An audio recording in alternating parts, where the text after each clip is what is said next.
오늘 저는 과학기술의 인재를 양성하는 과학기술대학 카이스트에 나와 있습니다. 오늘 제가 만날 분은 이곳에서 많은 연구도 하시고 학생들을 가르치는 교수님이신데요. 여러분 함께 만나보시죠. 저는 물리학자입니다. 30년 이상을 물리학을 연구를 했고 나는 누구인가 라는 큰 질문에 대답하고자 고등학교 이후의 삶을 그렇게 살아왔는데 아직도 그 답은 잘 모르겠습니다. 저는 카이스트 대학생이나 대학원생뿐만 아니라 우리나라에 존재하는 과학고등학교의 영재 학생들도 많이 가르쳐 보았습니다. 그렇게 가르쳐 보면서 영재들의 특성이 한 집안의 노력과 태교하고도 관련이 있다는 사실을 발견해서 재미있었습니다. 그래서 태교를 전통 태교하고 연결을 시켜가면서 연구를 하게 되었고 진정으로 맑고 양심 있고 깨끗한 마음의 소유자인 아이들이 배출이 되도록 정말로 애를 쓰고 싶은 게 제 간절한 소망이고요. 제 대담을 듣고 그런데 여러분들도 관심을 가지시고 여러분들의 가정에도 도움이 되고 우리나라의 맑은 우리나라 도덕이 갇혀있는 우리나라가 되게 우리 함께 힘을 합쳐봅시다. 감사합니다. 안녕하세요. 안녕하세요. 네. 교수님 이력을 보니까 우주학자라고 들었고 또 내비게이션을 개발하셨다고요? 네. 1987년, 88년 그 당시만 해더라도 우리나라에서 GPS 위성이라는 걸 잘 몰랐어요. 껌껌한 칠흑 같은 바다에 배를 타고 내가 간다고 그랬을 때 내 현재 위치를 알 수가 없어요. 북극성이 있으면 그걸 보고 저기 북극이 어디 있구나 하는 걸 알고 알 수 있는데 만약에 그런 이정표가 전혀 없는 곳에 가면은 내가 혼자 지금 어디에 있는가 이런 걸 전혀 모르거든요.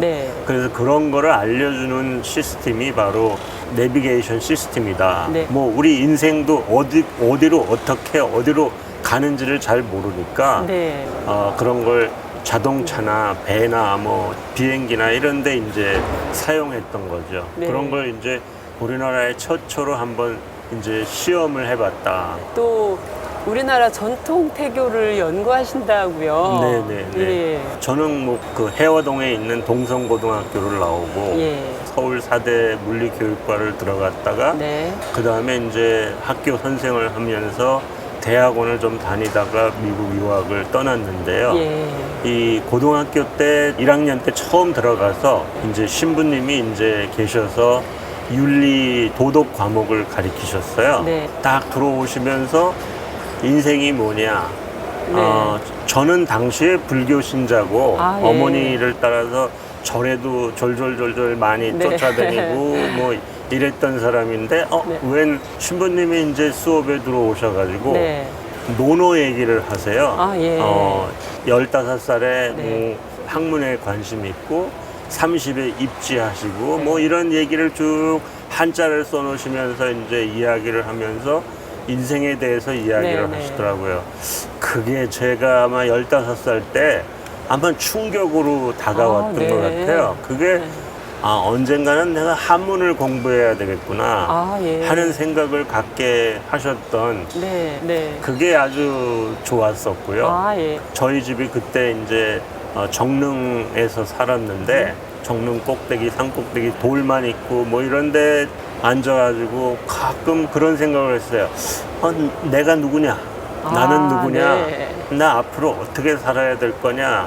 이상하게 철학적인 생각들이 많이 떠오르게 됐고 미국 가서도 미련이 있었고 여기 카이스트 교수로 근무하면서도 동양학을 과학으로 어떻게 풀어가지고 융합을 하면서 새로운 뭔가를 생각해 볼 거리가 없을까. 네. 고등학교 때 이런 일이 있었어요. 네. 고2 때만 하더라도 전교에서 1등을 하고 네. 했는데 이제 고3 때 되니까 장학금을 받는 시험만 보면은 네. 꼭 1등을 놓쳐요. 제일 1등으로 하는 학생만 이제 그런 제도가 있었어요.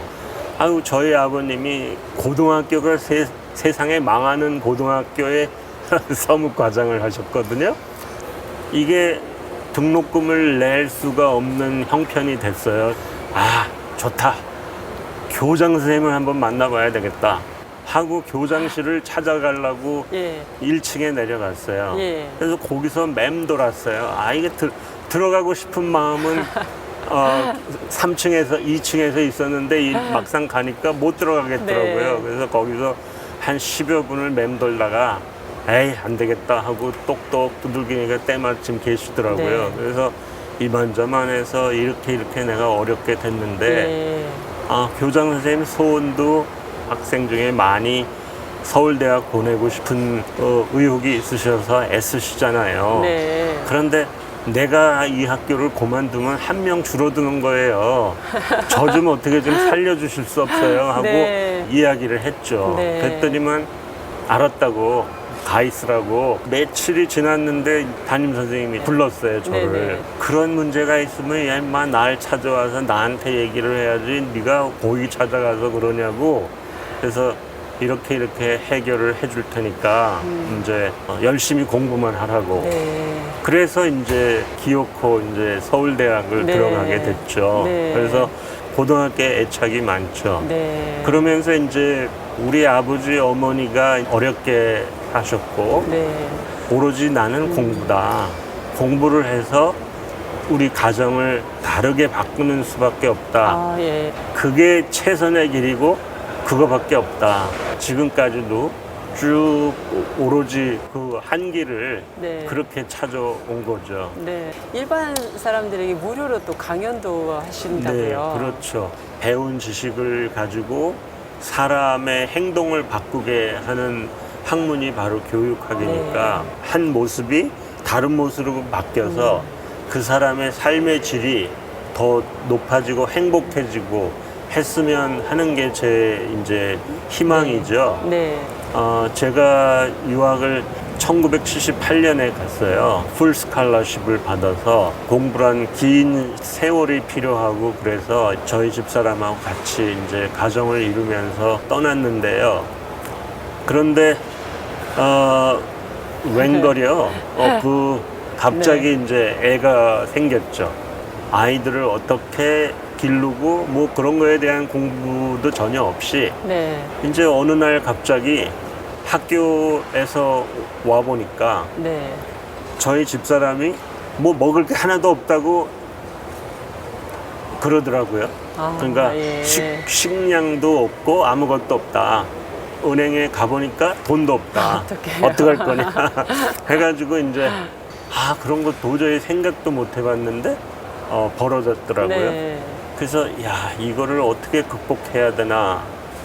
우선 먹어야 되니까 쌀을 사와야 되겠다. 네. 어떻게 하나.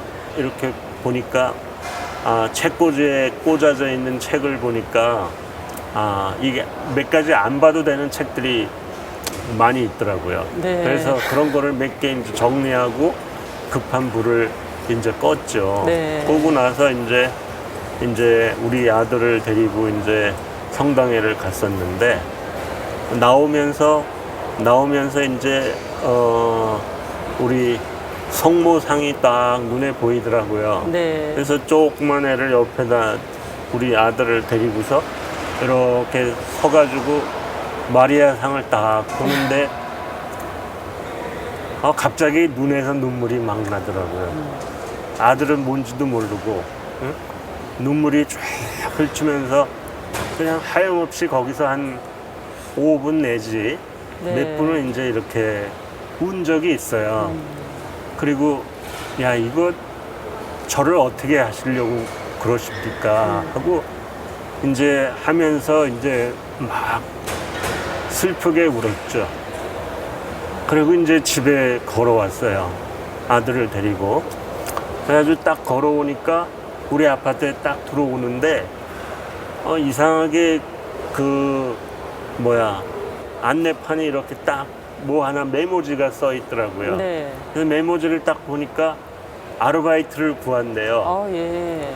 컴퓨터 프로그램을 이렇게 해줄 사람을 구한다고. 네. 뭐 1시간에 얼마씩 하고 얼마 동안 할 수 있다. 그래서 그걸 딱 보니까 그거라면 내가 몰라도 한번 해보면 할 수 있겠다라는 생각이 들어서 이제 그거부터 전화를 딱 했더니만 좋다고. 네. 한번 만나자고 그래서 이제 이렇게 그 일을 시작하게 됐죠. 네. 그러면서 이제 차츰차츰 신문에도 광고를 내고 모두 내고 이러면서 이제 하다 보니까 우연인지 뭐한지 잘 모르지만 우연히 그쪽 교포 학생들을 예.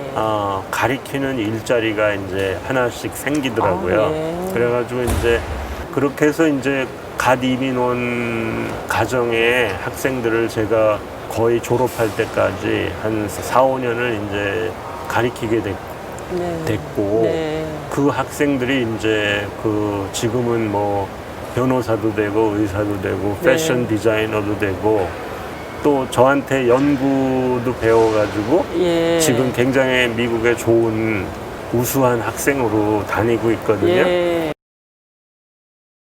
한 15년 전에 이제 카이스트에서 네. 웬 뚱딴지처럼 물리학자가, 과학자가, 네. 웬 태교 하면서 이제 그런 아주 엉뚱한 생각을 하게 용기를 나오게 한 것이 나는 누구인가, 나는 어떻게 이 세상에서 무슨 일로 좋은 일을 해가지고 사람들을 변화시키는 사람들을 만들어서 그런 사람들에게 삶의 질이 네. 더 좋게 하는 게 무엇일까, 그런 걸 생각해서 이 동양학하고 과학하고 융합을 해서 새로운 분야를 싹트게 네. 하는 일을 조금이라도 그런 불꽃이라도 피워놔야 되지 않을까 하는 생각에서 네. 이제 그런 것들을 한 거죠. 네.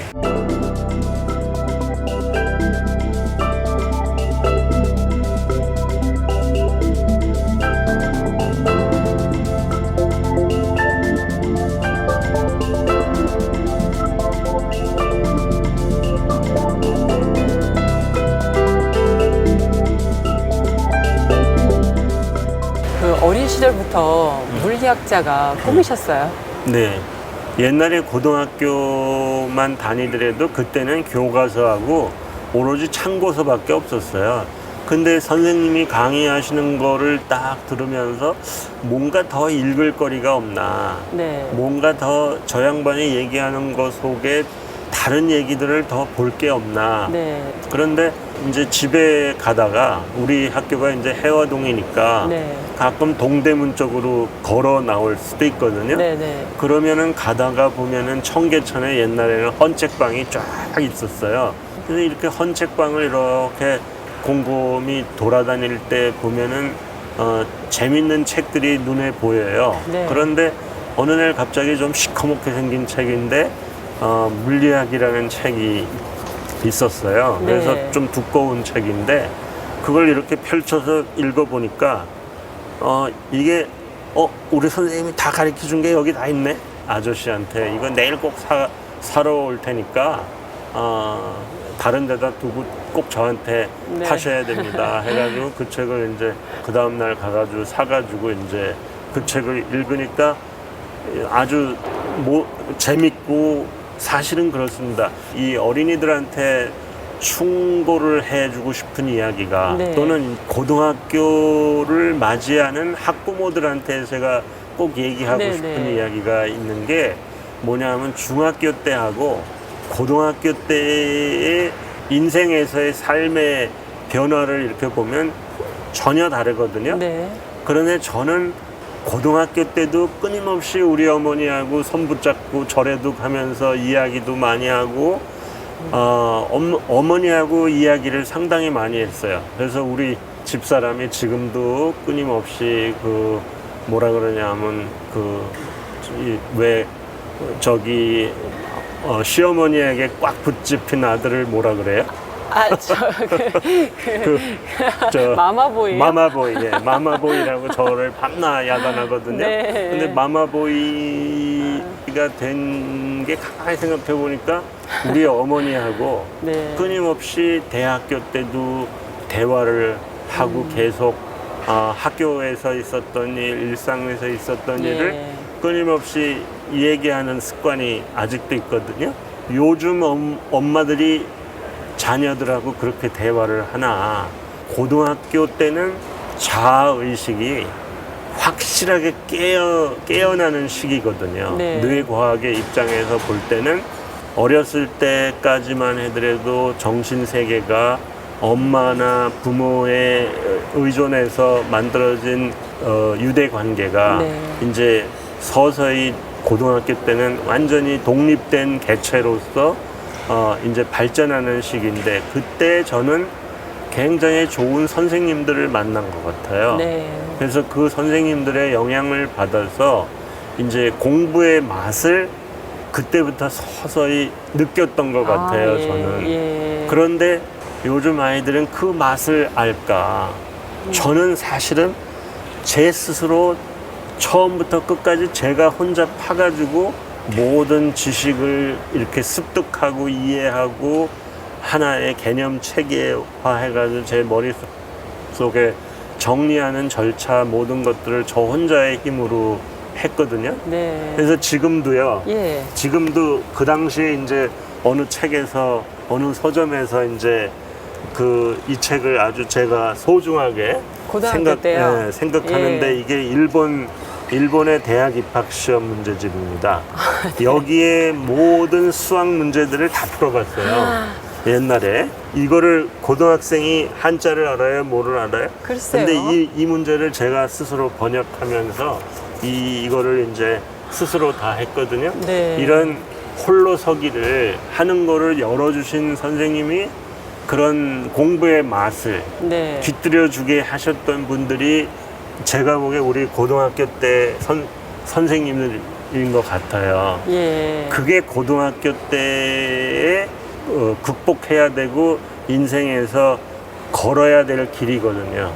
그때에 요즘 엄마들은 스스로 하지 않게 다 그냥 뭐 하나하나 다 고기를 가게끔 하나하나 이렇게 뭐라 그럴까, 자녀들이 생각하지 않게 만든다 이 말이죠. 네네. 자녀들이 스스로 생각하고 스스로 체득하고 무슨 길을 가야지 그게 내 길로, 내가 뭘 좋아하느냐, 내가 죽었다 깨나도 나는 이 길로 해야 된다 하는 그런 게 요즘 아이들은 없어요. 그런 게 너무 안타까워요. 제 지금 30이 된 대학원생들, 박사과정 학생들도 왜 공부를 하는지를 모르거든요.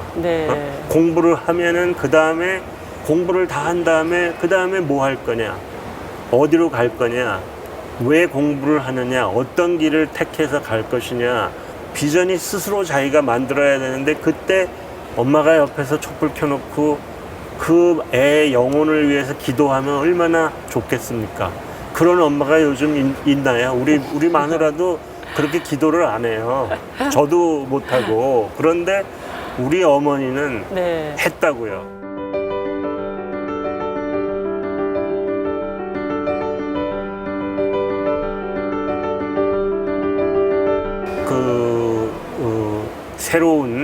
새로운 저를 도와주시는 또 다른 생명의 은인이, 저는 이제 우리 돌아가신 장인 어른이세요.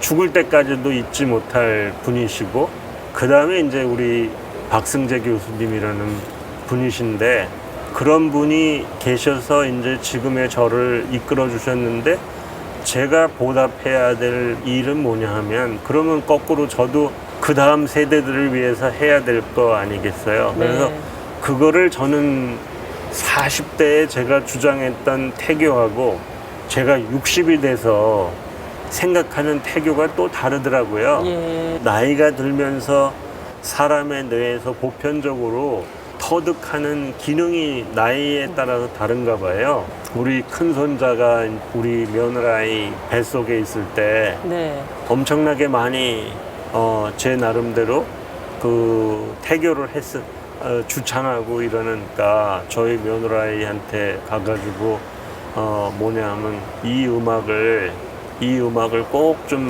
들어라. 네.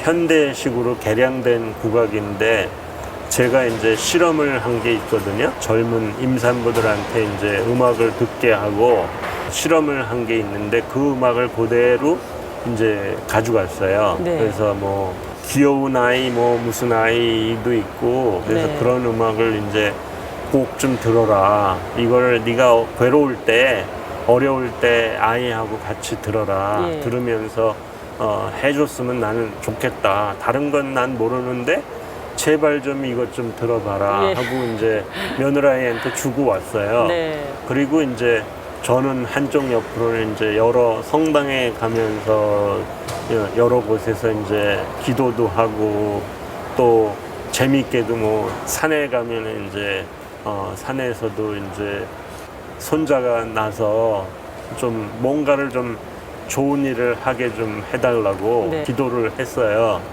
지금 벌써 한 7살이 됐어요. 예. 이 녀석이 할머니, 할아버지가 이제 가잖아요. 그러면은 할머니보다는 저를 아주 좋아해요. 저를 무지하게 좋아하고 왜일까요?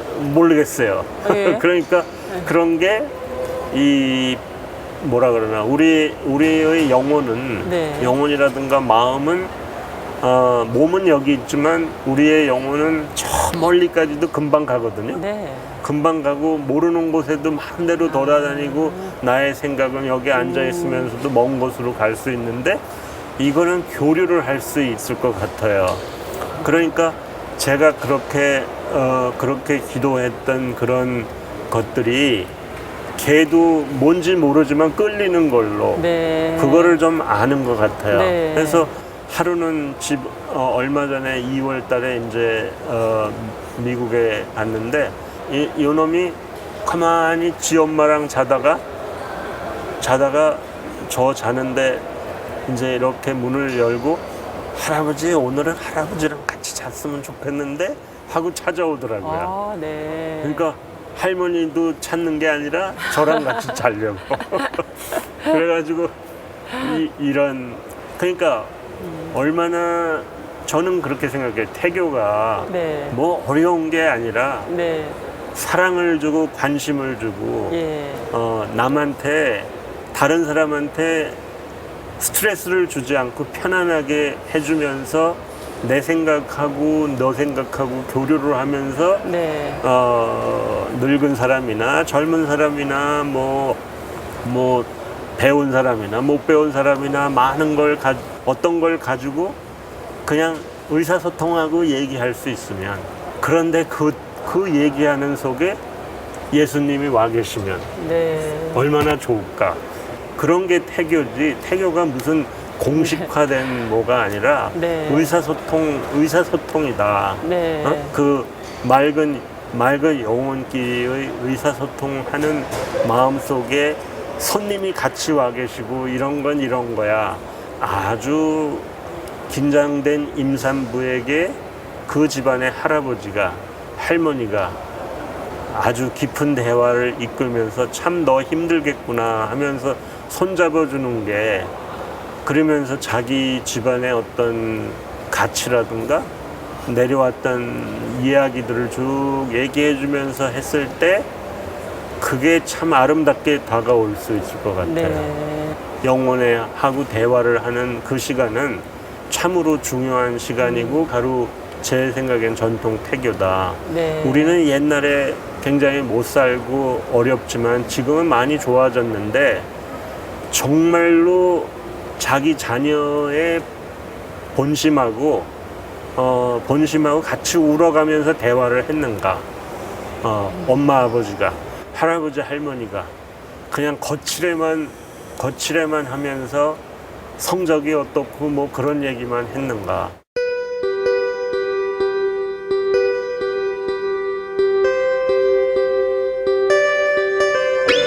아이는 세상에 영원히 만들어지고 늙어 만들어지고 그러면서 나에 대해서 무슨 소리를 할까 하는 거를 열심히 귀로 열으면서 듣고 있거든요. 네. 태아는. 예. 근데 하물며 자기를 먹여 살리는 어떤 존재가 끊임없이 아침마다 사랑해요 누구씨 하면서 얘기하고 나 오늘 자 너도 자 하면서 서로 사랑의 이야기를 대화를 한다면